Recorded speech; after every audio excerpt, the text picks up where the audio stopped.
السلام عليكم، ازيكم حبايبي عاملين ايه؟ كل سنه وانتم طيبين. طبعا احنا دلوقتي احنا في عز الشتاء. طوبة ده عز الشتاء، وده عز السمنه البلدي او الزبده البلدي. احنا النهارده هعرف بناتي حبايبي ازاي يسيحوا الزبده. اول حاجه هنجيب الزبده من مكان موثوق منه، يعني نجيب الزبده، احنا بنبقى مزبنين حد معين عنده زبدة كويسة فبنجيبها منه. دي اهم حاجة، اهم نقطة تجيبي الزبدة من مكان موثوق منه. بعد كده بنحطه حسب الكمية اللي تحطيها، لازم تحطيها في حلة تكون غويطة. انا هنا عاملة 3 كيلو، لازم تكون الحلة زي ما شايفين احنا بتفور زي اللبن ازاي. فلازم تكون الحلة اللي احنا هنعمل فيها اللي احنا هنسيح فيها الزبدة تكون غويطة، بحيث انت لو حطيتي مثلا 2 كيلو تبقى الحلة اكبر من 2 كيلو، تاخد اكتر من 2 كيلو عشان لما تفور زي اللبن كده ما يجرالهاش حاجه. وهنبتدي كده على نار هاديه خالص نسيحها لحد ما احنا شايفين كده.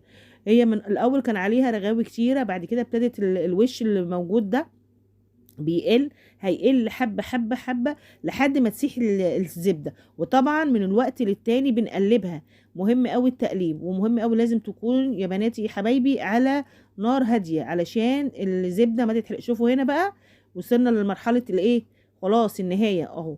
هنا بقى خلاص الوش ما بقاش موجود، الزبده ساحت وابتدت هي تبان معالمها زي ما احنا شايفينها كده. واللي تحت دي بتبقى المرطه، برضو نفضل نقلبها كده شويه. انا هنا عاملاها في حله ستانلس، مهم قوي يا جماعه اللي هيعملها في حله ستانلس يخلي باله من الموضوع ده. انا هنا طفيت عليها في المرحله، شوفوا بتغلي ازاي اكنها البوتاجاز والع.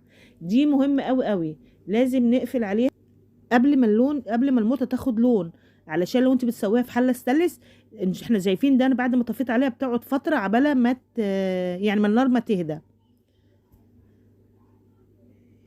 هنا بقى بعد ما خلاص يعني السمنة بقى بردت خالص، انا بفضل ان احنا نفضيها. طبعا بعد ما بردت احنا بفضيها في برطمان بلاستيك. ليه بقى؟ عشان لو برطمان بلاستيك لو انتي مثلا وقع منك ولا اي حاجة، لا قدر الله الازاز ده ممكن يتكسر، يبقى خلاص انت كده خسرتي الزبدة كلها.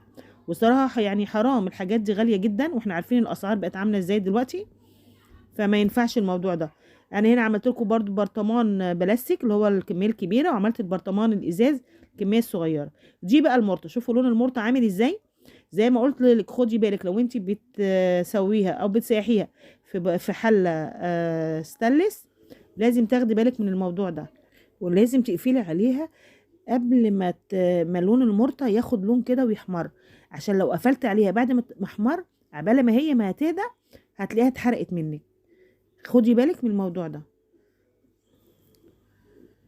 ارجو بقى من بناتي حبايبي كده يكونوا استفادوا من الفيديو ده، وازاي يسيحوا الزبده من غير ما يحرقوا المرطه عشان ناكلها وتبقى طعمها حلو.